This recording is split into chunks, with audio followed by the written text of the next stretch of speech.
माननीय सर्वोच्च न्यायालय में वक्फ मामले की सुनवाई पूरे दिन चली। आज सुबह 11 बजे से लेकर के अभी शाम के 4 बजे तक पूरे मामले की सुनवाई चली है। आज भारत सरकार के तरफ से लेफ्टिनेंट सॉलिसिटर तुषार मेहता साहब ने अपना दलील रखा और पूरे दिन उनकी दलील चली। पूरे दलील में कल जो मुस्लिम पक्ष के द्वारा जो एक तरह से झूठा आरोप लगाते हुए जो वक्फ अमेंडमेंट एक्ट है 2025 का, उस पर जो उसके बारे में उन्होंने जो झूठ परोसा था, किस तरह से माननीय सर्वोच्च न्यायालय को गुमराह करने की कोशिश की थी, इन तमाम बिंदुओं पर पूरे दिन एक एक करके एक एक प्रावधान पर और मुस्लिम पक्ष के एक एक आर्गूमेंट का जवाब माननीय भारत सरकार सॉलिसिटर जनरल ने केंद्र सरकार की तरफ से हाजिर होते हुए दिया है। और उन्होंने अदालत को बताने की कोशिश की है कि किस तरह से एक एक बिंदु पर ज्वाइंट पार्लियामेंट्री कमेटी के समक्ष डिस्कशन हुआ, किस तरह से ज्वाइंट पार्लियामेंट्री कमेटी के समक्ष पूरे देश से मुसलमानों के तरफ से कंप्लेंट्स आए थे, उनके कंप्लेंट्स को देखा गया, फिर मुस्लिम पक्षकारों को सुना गया जेपीसी में और उनके सुनने के बाद जेपीसी के कुछ रिकमेंडेशंस थे जिसके माध्यम से कुछ जो प्रोविजंस को अमेंडेड एक्ट में जोड़ा गया।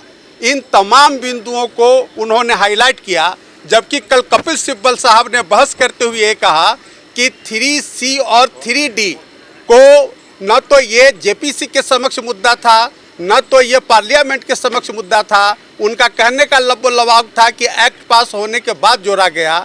इस बात पर आज भारत सरकार की ओर से एडिशनल सॉलिसिटर जनरल साहब ने बिल्कुल दूध का दूध पानी का पानी साफ कर दिया कि किस तरह से मुस्लिम पक्ष ने झूठ बोलने का काम किया है। और उन्होंने बताया कि जेपीसी के समक्ष 3C और 3D का मामला उठा और जेपीसी के रिकमेंडेशन पे उसको पार्लियामेंट के समक्ष लाया गया और पार्लियामेंट ने बहुमत से उसको पारित किया।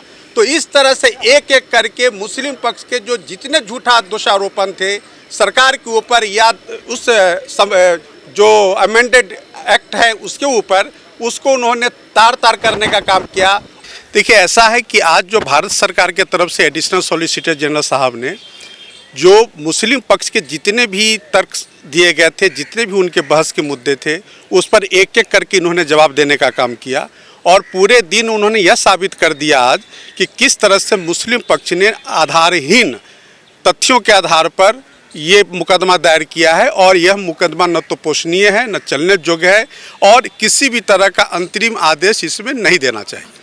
रोक लगाने की बात मुस्लिम पक्ष की ओर से कही जा रही थी, तो उसको किस तरह से डिनाई किया, किस तरह से खारिज किया? देखिए, इसीलिए मैंने आपको बताया कि जितने भी मुस्लिम पक्ष के आर्गूमेंट्स थे उसके एक एक बिंदु का जवाब उन्होंने दिया और उस जवाब से यह साबित कर दिया कि उनके जो आधारहीन तथ्य हैं, उनके जो भी आर्गूमेंट्स हैं, उनके जो भी ग्राउंड से खासकर उनका कहना था कि हमारे फंडामेंटल राइट का वायलेशन है, उसको उन्होंने कहा कि इसमें किसी तरह का फंडामेंटल राइट का वायलेशन नहीं है और उनका जो भी चुनौती है वो संवैधानिक नहीं है। 3C और 3D की बात आप कर रहे हैं कि उनको लेकर जो सवाल आरोप लगाए थे कपिल सिब्बल ने, मुस्लिम पक्ष का कल कहना था कि सेक्शन 3C और 3D के माध्यम से वक्फ का सारा टेक ओवर कर लेगी सरकार और जब तक डिस्प्यूट पेंडिंग रहेगा यह वक्फ नहीं माना जाएगा। और इस तरह से सरकार ने न तो कोई रेमेडी दिया है, न किसी तरह का उनके पास वो वक्फ जब तक रेमेडी डिसाइड नहीं होता वक्फ कंटिन्यू करेगा, ऐसा कोई प्रावधान नहीं है।